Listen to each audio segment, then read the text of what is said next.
Hey there, this is the demonstration of iodine and sodium that I did in class in case people are gone. So here's iodine and here's how I'm storing sodium. Let's show you what it looks like here. I've got iodine inside this peanut butter container. Do you notice that it's inside of a glass jar, inside of a baggie, and then inside of a peanut butter container? So why in the world do I have it in so very much, I've got it in 3 different containers? I will show you why.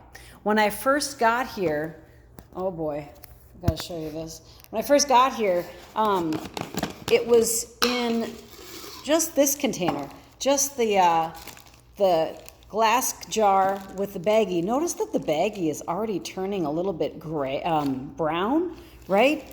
And it was just in a baggie with a twist tie, and let me show you what happened.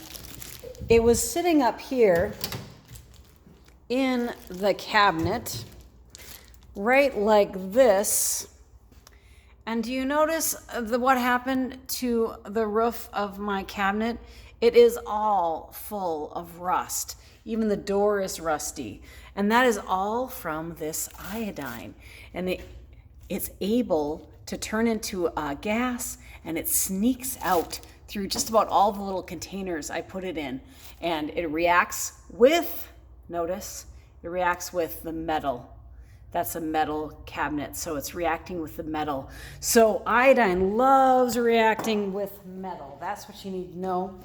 So that's why I put it in the extra containment. What's also as fun is I had this, this was a rubber band, just normal rubber band that was holding the plastic twisted up and down on the thing. But notice it's black and it is totally brittle.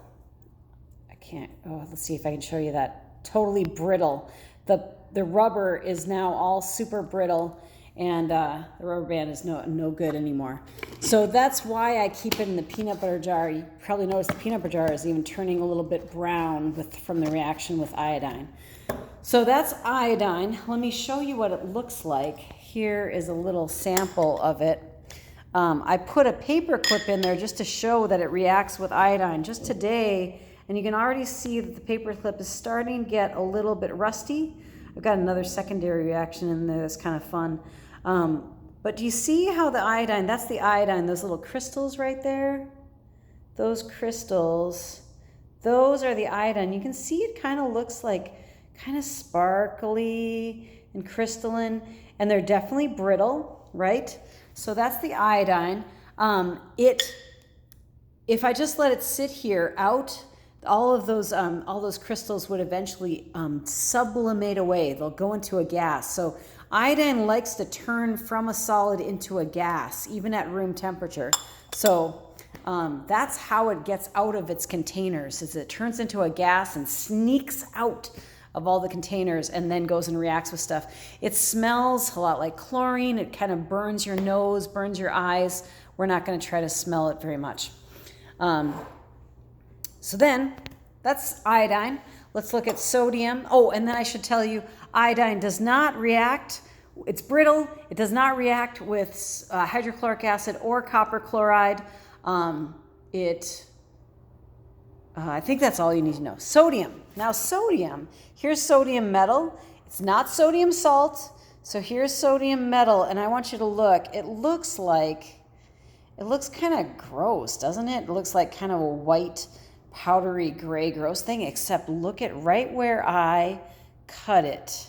Do you see how it looks kind of shiny if I just get it right in the light? That's shiny silver metal sodium. So what you're seeing on the outside of this thing is actually the corrosion. So it kind of, you could say it rusts or oxidizes on the outside.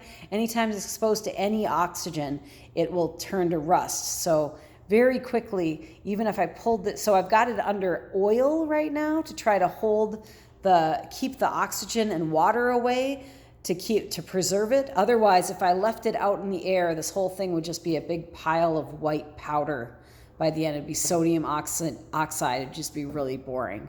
So we want to keep that shiny silver metal, and we have to keep it under oil. So I've got it in oil here.